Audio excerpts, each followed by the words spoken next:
There's one thing I forgot, Mr. President. Go right ahead, Mayor. There was a question or comment made about pilots.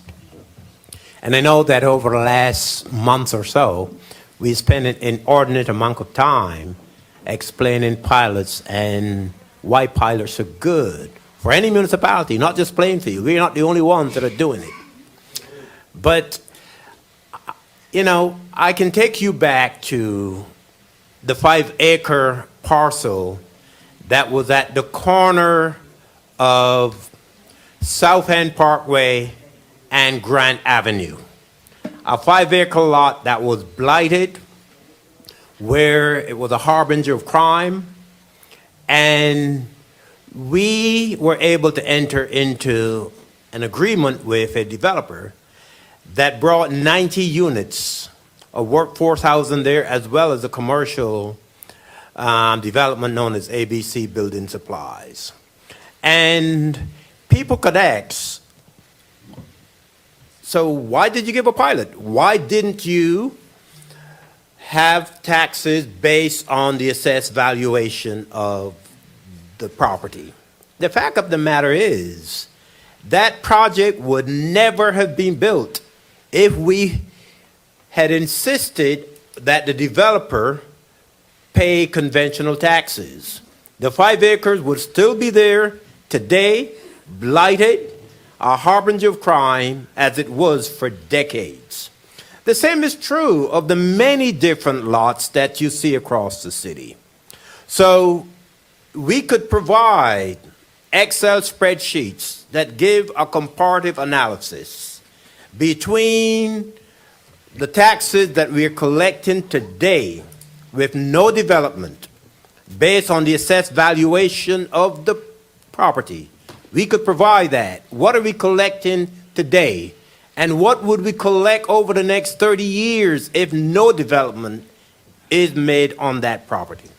We could also, in the spirit of transparency, provide you with an analysis that would show how much the city would collect under a conventional tax situation, meaning based on the assessed value of the property times the tax rate. How much would we collect if someone were to build a project on that site? And what would the revenues be over 30 years compared to what we will get without no development?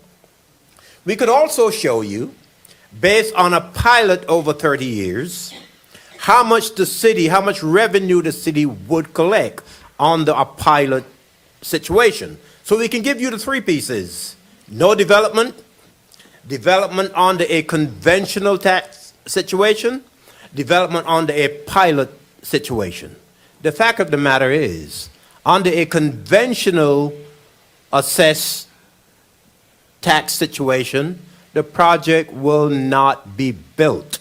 It's pie in the sky.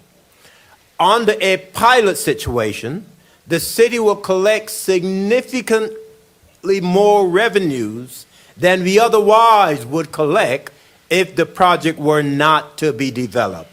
So pilots bring in more revenues to the city because we get 95% of those revenues. And our budget is impacted very favorably as a result of pilots than they otherwise would be. That site, whether it's 2 acres, 5 acres, the site on East 9th Street, it will not be developed without a pilot, a payment in lieu of taxes. So we could sit here all we want and talk about conventional taxes. What would happen if you insist on conventional taxes? What would happen is that we would have blight all across the city, as was the case for 30, 40 years before my administration took office in January of 2014, where you see a transformation across the city. Now, we have people that are in desperate need of decent quality housing. Yet we have some people that come to these microphones and want to put the brakes on development. When people are crying every single day for decent quality housing.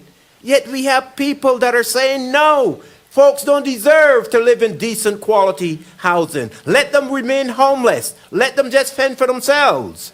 Well, my administration is not of that view, and we will continue to develop in this city so that we can provide housing with the support of the council to the thousands of people in our city that we need to take care of. We can't let people fend for themselves. I mean, so many of us were there at one point in time. And don't we want to pull people along so that they can enjoy a better quality of life? You want people who have decent big houses. Stop us from building apartments to provide decent housing for the people that are crying out, that are desperate. It's all well and good for those of us who have these beautiful homes to sit in our homes and talk about not wanting to develop any more in our city. Well, my administration, for as long as I'm the mayor, will continue to bring forward projects working with this governing body in order to build more housing. The state of New Jersey has 220,000 housing units short, people who can't get housing. So that ordinance or resolution that was on the agenda tonight about allowing for smaller homes and so on and so forth, that's the kind of thing that we're going to push. We're also going to come at some point in time about what is known as accessory dwelling units, where people are able to build smaller homes on their properties if they so choose, so that we could provide decent quality housing to the number of people in our city that are desperate and are crying out for housing. That's where I stand as mayor of this city. That's where my administration stands. And I hope that we will continue to have the support of the governing body.